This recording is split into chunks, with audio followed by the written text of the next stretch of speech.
Firman Tuhan Harian. Bagaimana iblis menggunakan tahayul untuk merusak manusia? Bagaimana iblis menggunakan tahayul untuk merusak manusia?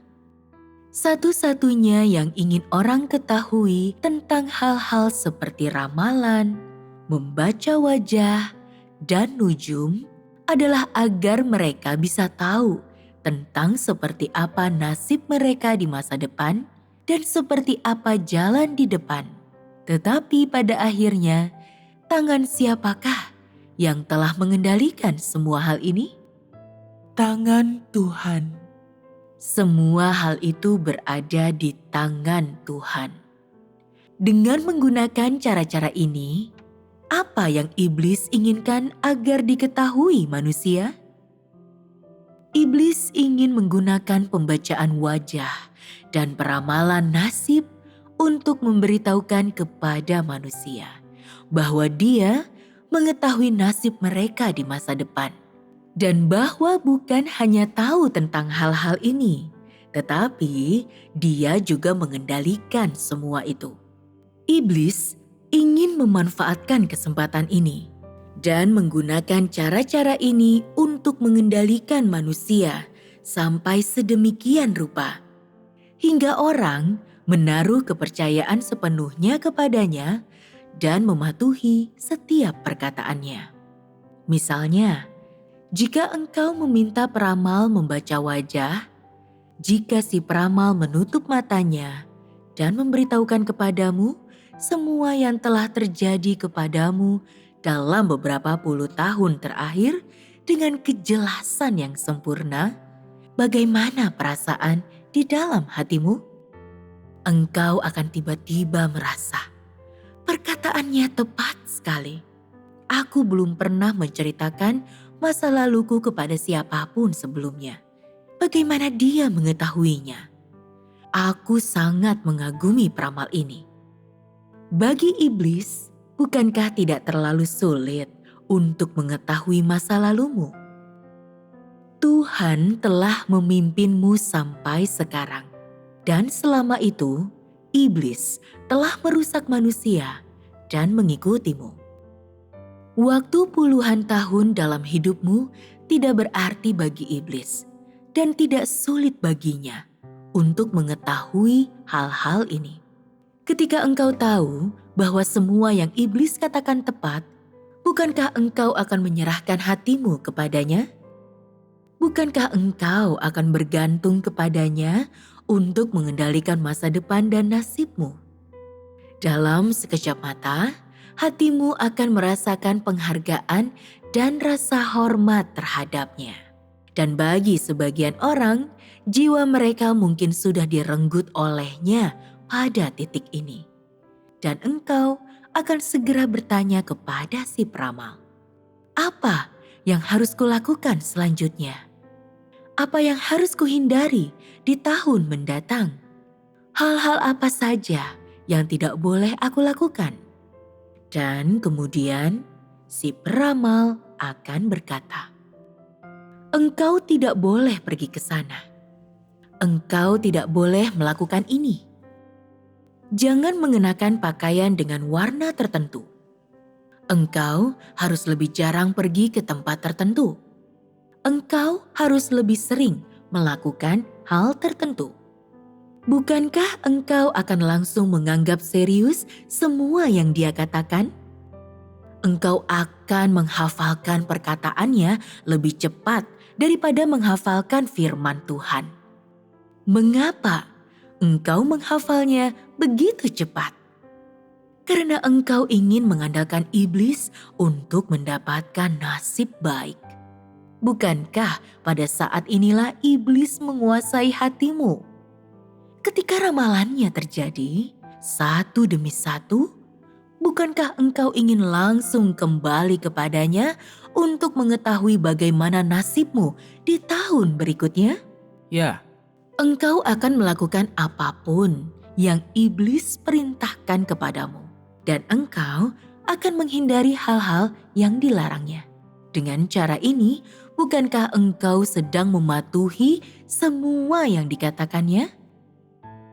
Dengan sangat cepat, engkau akan jatuh ke dalam pelukannya, ditipu, dan dikendalikannya. Ini terjadi karena engkau percaya bahwa apa yang iblis katakan adalah kebenaran. Dan karena engkau percaya bahwa dia mengetahui kehidupan masa lalumu, kehidupanmu sekarang, dan apa yang akan terjadi di masa depan. Inilah cara yang iblis gunakan untuk mengendalikan manusia. Tetapi dalam kenyataannya, siapakah yang benar-benar memegang kendali? Tuhan itu sendiri yang memegang kendali, bukan iblis. Iblis sekedar menggunakan tipuan lihainya dalam hal ini untuk menipu orang-orang bodoh. Menipu orang-orang yang hanya melihat dunia fisik, supaya mereka percaya dan mengandalkannya. Kemudian, mereka jatuh ke dalam cengkraman iblis dan menuruti setiap perkataannya. Namun, apakah iblis pernah melonggarkan cengkramannya ketika orang ingin percaya dan mengikuti Tuhan? Iblis tidak akan melakukannya. Dalam situasi ini, apakah orang benar-benar sedang jatuh ke dalam cengkraman iblis? Ya. Dapatkah kita katakan bahwa perilaku iblis dalam hal ini benar-benar tidak tahu malu? Ya. Mengapa kita katakan demikian? Karena ini adalah taktik yang curang dan penuh tipu daya. Iblis tidak tahu malu dan menyesatkan manusia sehingga mereka mengira iblislah yang mengendalikan segala sesuatu tentang mereka. Dan dialah yang mengendalikan nasib mereka. Ini menyebabkan orang-orang bodoh mematuhinya sepenuhnya. Mereka ditipu dengan hanya menggunakan beberapa patah kata. Dalam kebingungan mereka, manusia bersujud di hadapannya. Jadi, cara seperti apa yang iblis gunakan? Apa yang dikatakannya untuk membuatmu percaya kepadanya? Misalnya, engkau mungkin tidak mengatakan kepada iblis ada berapa orang dalam keluargamu. Tetapi dia tetap bisa mengatakan ada berapa orang dalam keluargamu. Juga usia orang tuamu dan anak-anakmu. Meskipun sebelum ini engkau mungkin curiga dan meragukan iblis. Tetapi setelah mendengarnya mengatakan hal-hal ini, bukankah engkau akan merasa bahwa dia sedikit lebih dapat dipercaya? Kemudian iblis mungkin mengatakan betapa sulitnya pekerjaan bagimu akhir-akhir ini. Bahwa atasanmu tidak memberimu penghargaan yang pantas engkau terima dan selalu bertindak melawan dirimu, dan lain sebagainya. Setelah mendengar itu, engkau akan berpikir, perkataannya tepat sekali. Pekerjaanku tidak berjalan lancar. Jadi, engkau akan semakin percaya kepada iblis. Kemudian, dia akan mengatakan sesuatu yang lain untuk menipumu, membuatmu semakin mempercayainya. Sedikit demi sedikit, engkau akan mendapati dirimu tak mampu menentang atau tak mampu untuk tetap mencurigainya. Iblis hanya menggunakan beberapa tipuan sederhana, bahkan tipuan kecil yang sepele. Dan dengan cara ini, dia memikat hatimu.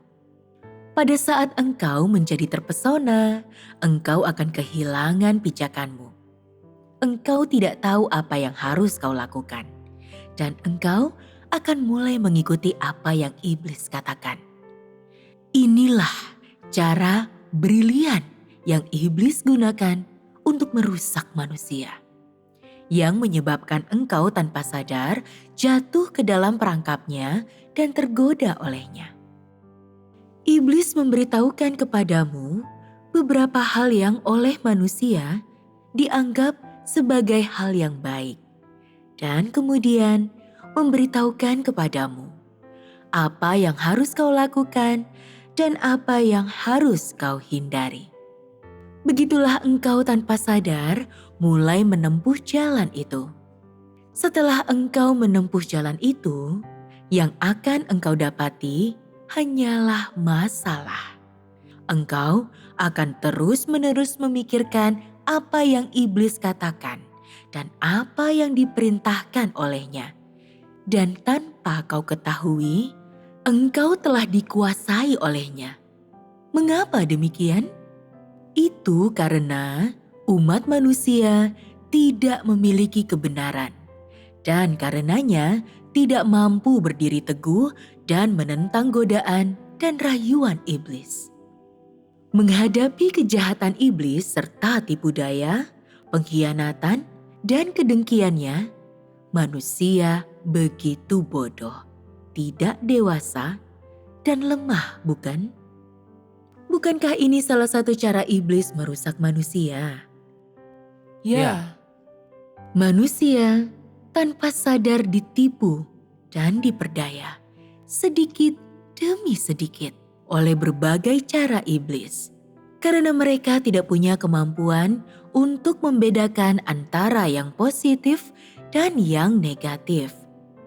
Mereka tidak memiliki tingkat pertumbuhan ini dan kemampuan untuk menang atas iblis.